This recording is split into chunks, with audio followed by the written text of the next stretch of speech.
Episode 11. When King Sutasoma had taken breakfast, he dressed in full regalia and mounted a royal elephant bedecked in full trappings. When the procession was ready, it started to move in the direction of the bathing pond. The route was decorated on both sides with many forms of bunting. The royal procession was accompanied by a procession of elephants, a procession of cavalry, a procession of chariots, and an army procession. Wherever the king went, his subjects thronged to welcome him on both sides of the route with a cheer, "Long live the king!" The people waved flags and cheered. At that time, there was a young Brahmin named Nanda from Taxila who had memorized a teaching called the 100th verse, because to hear its repetition, it was customary to pay the Brahmin the price of 100 gahapanas. He had come to Indapata intending to recite the verses before the king. He knew the king appreciated teachings pertaining to the path of righteousness and would attend such a recital. He had arrived in Indapata the day before, but was now amongst the crowd to welcome the king at the roadside. As the king passed in front of him, he extended both hands to pay respect, a signal that he would like to speak to the king.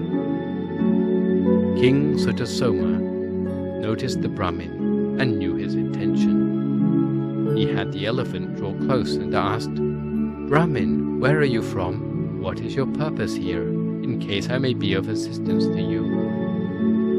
The Brahmin informed the king he had come from Taxila to recite the 100th verse teaching, a teaching originally given by Kassapa Buddha.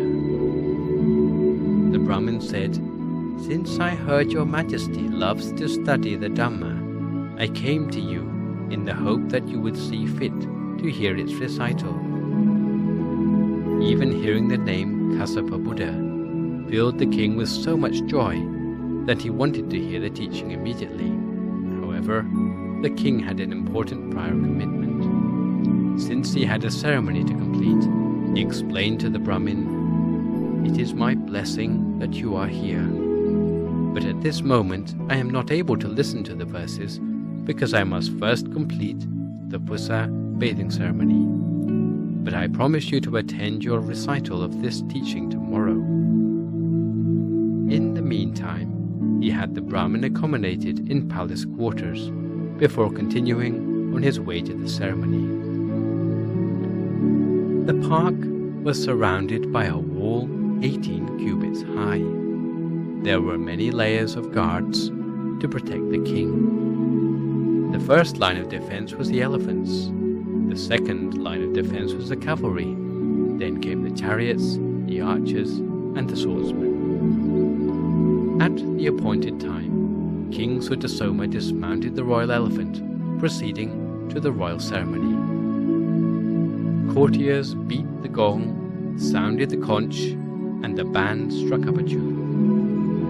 The king removed his regalia and donned new clothes. Courtiers anointed his hair before allowing the king to perform his ablutions in the royal pond.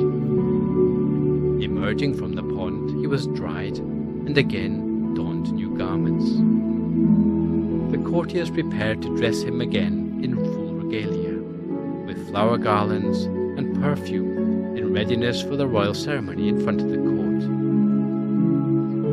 The man-eater remained hidden, watching the king the whole of the time. When he saw King Sutasoma dressing, it occurred to him that the king would be heavier to carry off in full regalia. Instead of being slowed down, he quickly recited the spell and leapt out of the pond, brandishing a sword over his head. He approached Sutasoma and the courtiers, shouting thunderously, "Here I am, the man-eater. If you value your lives, stay out of my way," and seized the king. Even the sight of someone leaping out of the pond with a sword caused all present to freeze in fear, as if under the power of a spell. The mahouts fainted, the cavalrymen swooned, the chariotsmen passed out, and the swordsmen and archers fell to the ground, unconscious for a moment. The man-eater took his chances while everyone was in shock. He carried King Sutasoma away on his shoulder.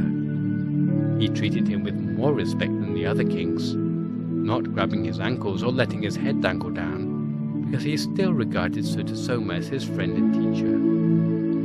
Holding the king fast on his shoulder, he leapt over the 18-cubit-high wall, leapfrogged elephants' backs, horses' backs, and chariot yokes as fast as a spinning wheel. Soon he'd broken through the entire 3 leagues of the protected perimeter, and King Sutasoma was his prisoner.